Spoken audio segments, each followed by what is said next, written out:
राति 12टारू आमर 3टी अपराधिक आईन तार इम्प्लीमेंटेशन आमर आरंभ हो जाइए एवं आज दिनटा भारतर न्यायिक इतिहास एक गुरुत्वपूर्ण दिवस एवं आपण मैंने सब जानते गोटे औपनिवेशवाद परिसमाप्ति पर नूतन भारत एक नूतन आईन या पुराना आईन गुड़ाक 150 वर्षर थिला 150 वर्ष ऊर्ध्व थिला एवं पुराना आईनटा ब्रिटिश सरकार तांकर जो मूल उद्देश्य थिला भारतीय मान को दमन करवा तांकर स्वार्थ को साधन करवा से परिवर्तन आसी एवं नूतन भारत पर नूतन आईन ये जो नूतन आईनटा आम भारतर न्यायिक विधि व्यवस्थार समस्त अंग जड़ित विचार विभाग प्रोसिक्यूशन पुलिस जेल एवं संस्कार सेवा समस्ते ये आईन अंतर्भुक्त एवं सबू थे व्यापक परिवर्तन होती एवं आमर जो इंडियन पेनाल कोड थिला ताको रिप्लेस कराई भारतीय न्याय संहिता जोटा क्रिमिनल प्रोसीजर कोड थिला ताको भारतीय नागरिक सुरक्षा संहिता परिवर्तन कराई एवं इंडियन एविडेंस को भारतीय साक्षी अधिनियम रे बदल कराई तेणु ये दीटा नियम तीनोटा नियम जो आम नुआ क्रिमिनाल लॉ होती तीनोटी नूतन आपराधिक आईन तार परिचालना पाई आमर समस्त विचार विभाग टू आरंभ करी प्रोसिक्यूशन जेल एवं संस्कार सेवा समस्त अंतर्भुक्त किंतु पुलिस रो सिंहभाग रहुची ए आईन प्रचलन करिबारे तेणु पुलिस रो प्रस्तुति आमे जनवरी मास रो आरंभ करथिलु एवं विशेष करी हमरो जनवरी फर्स्ट वीक जेतेले डीजीआईजी कॉन्फ्रेंस थिला सेतेले तार किछि दिन आगु आईनटा डिसेंबर मास रो लास्ट वीक रे यार प्रेसिडेंशियल एसेंट पाइथिला एवं तापर ये आईन ऊपर आलोचना हितिला एवं राज्य को प्रस्तुत होबा पे निर्देश दिया हितिला तो से दिन ठू आम प्रस्तुत चलू तार ये आईन को कार्यकारी करने को हेले प्रथम प्रशिक्षण आवश्यकता रही जेहेतु वैप्लविक एवं बहुत परिवर्तन होउछि आईन रे तार कार्यान्वयन आमर पुलिस ऑफिसर मानकर विचार विभाग एवं प्रोसिक्यूशन समस्त ट्रेनिंग आवश्यकता रही एवं ताको दृष्टि रखी आम जनवरी मास आज पर्यंत समुदाय 140 ट्रेनिंग करिछु 6700 आमर जो माने इन्वेस्टिगेटिंग ऑफिसर अछंती तांको में ट्रेनिंग दे सारिछु आमाने नेशनल लॉ यूनिवर्सिटी से तो आमर कोलैबोरेशन हिची एवं आगामी दिन रे आमर ट्रेनिंग तांको सीनियर ऑफिसर मान को देबु आमे 100टी मास्टर ट्रेनर को training देइछु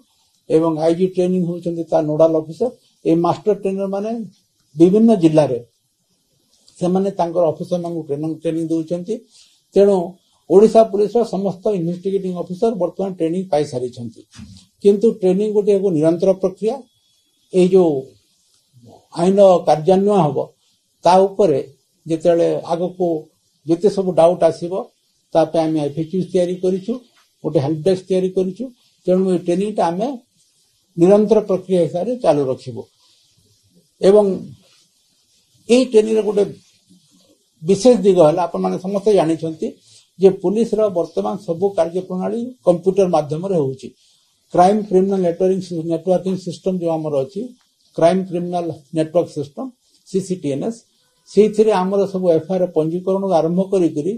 police report final form पर्यंत सेठी आमे करू तेणु सीसीटीएनएस रो हैंड्स ऑन ट्रेनिंग हमको आवश्यकता पड़ुची एवं हमर डायरेक्टर एससीआरबी जी अछंती state crime record bureau Shri Vinod Mishra से दायित्व नहीं एवं आमर सबु ऑफिसर मानक आमे सीसीटीएनएस रे ट्रेनिंग दे सारिछु द्वितीय दिग हला जे आमर जो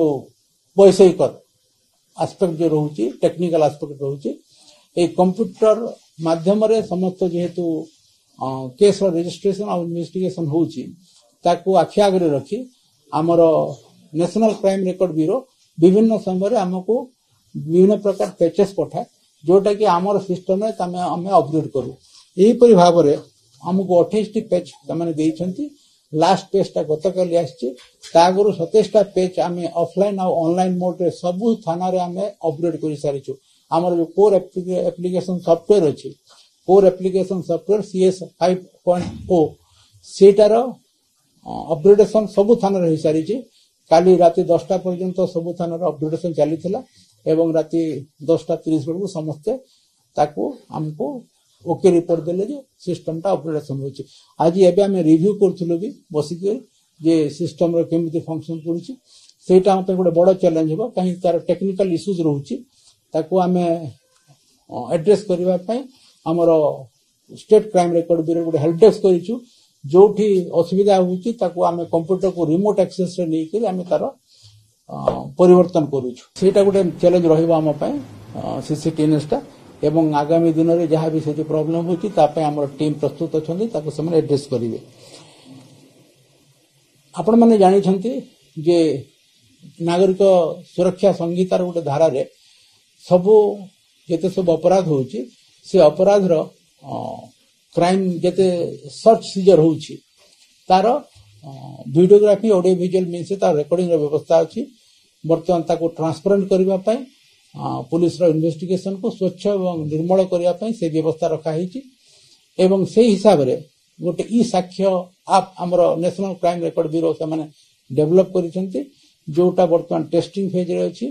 काली तार टेस्टिंग सक्सेसफुल हला एवं सेथिरे हम सब इन्वेस्टिगेटिंग ऑफिसर को रजिस्ट्री करबो तो से माने तांकर जेतेले क्राइम सीन को जाउछंती तार जेतेले सर्च सीजर पई जाउछंती तार वीडियोग्राफी से माने करिवे ये जो तार जो एडमिनिस्ट्रेटिव और लीगल एस्पेक्ट को जदि हम आसीबा एई आईन प्रावधान पे केतरा नोटिफिकेशन आवश्यकता रही से नोटिफिकेशन हम सब इश्यू कर सारिछु एवं तार क्रियान्वयन पे केतोटी स्टैंडर्ड ऑपरेटिंग प्रोसीजर आवश्यकता रही जहाँ को सरल भाव में आमर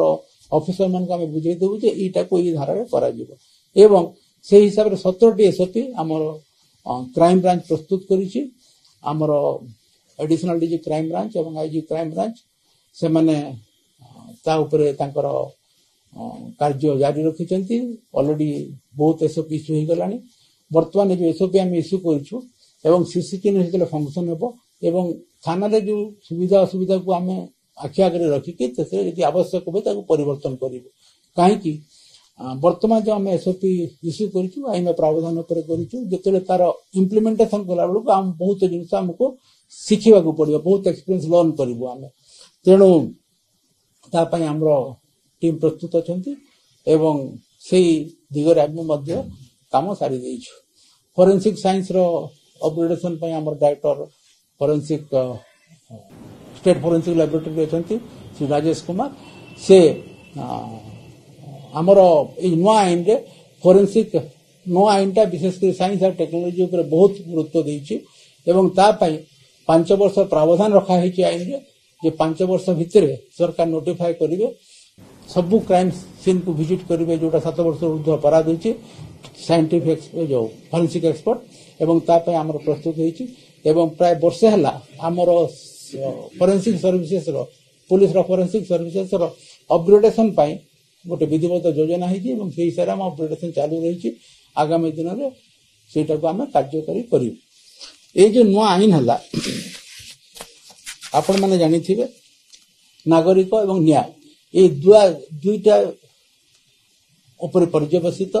नागरिक प्रथम न्याय प्रथम यहाँ हूँ आईन लक्ष्य तेणु नागरिक मान को न्याय देवा ये आईन मूल लक्ष्य एवं त्वरित न्याय प्रक्रिया यार मूल मंत्र एवं लोक जमिति हैरान न हेबे एफआईआर दर्ज करने आमर आगर विभिन्न थाना बुलूले जानी पारुले घटनाटा कौटी घटी तेणु थाना थाना जो बुलूले हम ना से मैंने जेकोसी थाना को जाकि एफआईआर रजिस्ट्री करें जीरो एफआईआर प्रावधान रही द्वितीय आमर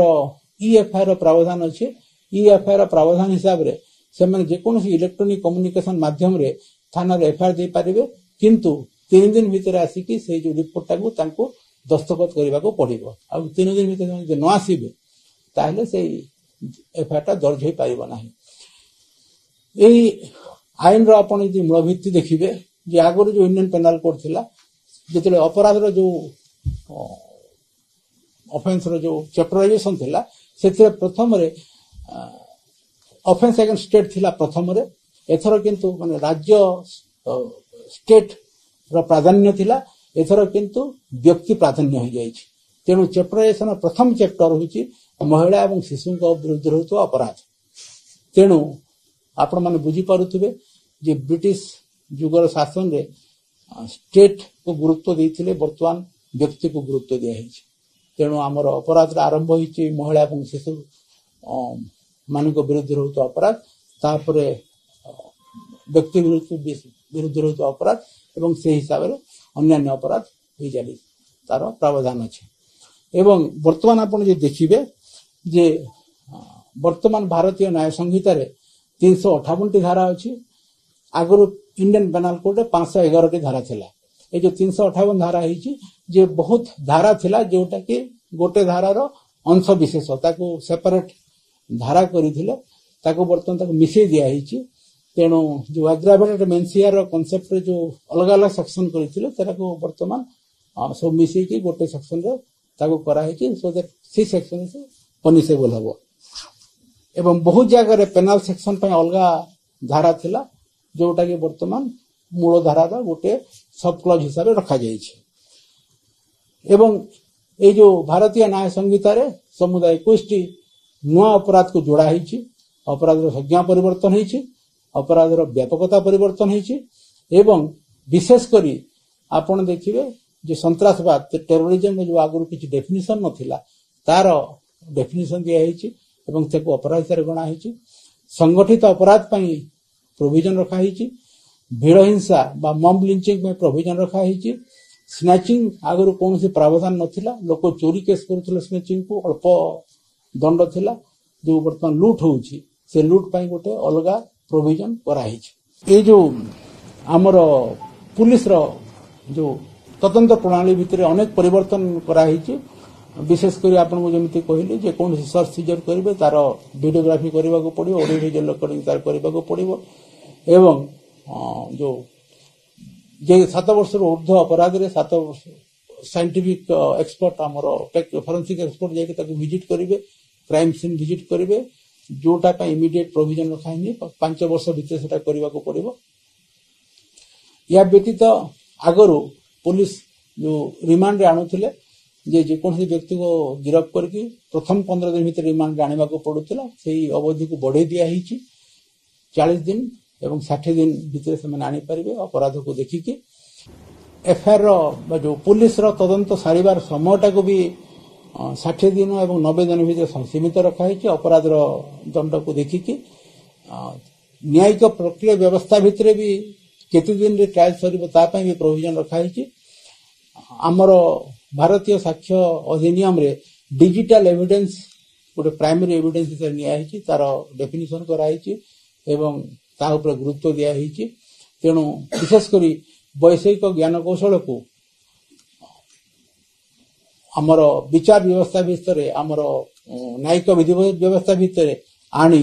हमर न्यायिक विधि व्यवस्था को जेमिति विश्वर एक उन्नत न्यायिक विधि व्यवस्था करिया पई ए आईन रे प्रावधान रही ए आईन को प्रचलन करबा को हेले आगो को बहुत चैलेंज अछि वर्तमान हमको आमे सब बेले ता ऊपर नजर रखिछु एवं जेतेले जहा जोठी प्रकार हमर चैलेंज आसीबो जोठी सुविधा हेबो ता ऊपर आमे हमर ऑफिसर को ट्रेनिंग देबु एवं ओडिशा पुलिस प्रस्तुत अछि ए आईन को क्रियान्वयन करिबारे या व्यतीत आज लोकंकर अवगति पई आमे सब स्थान स्तर रे जण दीचु से माने विभिन्न प्रकार मीटिंग करिवे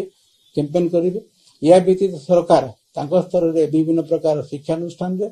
विभिन्न प्रकार पब्लिसिटी माध्यम रे लोकन को ए आईन ऊपर अवगत कराइबे सुनतु प्रथम कथा होची ए आईन रे जो व्यापक वैप्लविक परिवर्तन रही गोटे सीमित समय भितर ये सब को व्याख्या करि हबो नाही तेणु ताको व्याख्या करबा बहुत समय दरकार बहुत प्रावधान होईची तेणु मु आपको संक्षिप्त रे कहि देली समय पाइले या ऊपर आमे पुणी अधिक आलोचना करबा आईजी ट्रेनिंग साइनी से ट्रेनिंग देखंती से नोडल ऑफिसर ट्रेनिंग रो हमर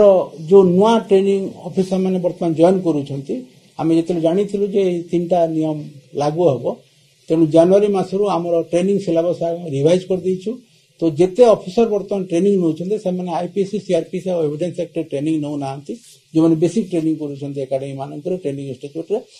आम ये तीनोटी बीएनएस बीएनएसएस और बीएसए शिक्षा दूँ।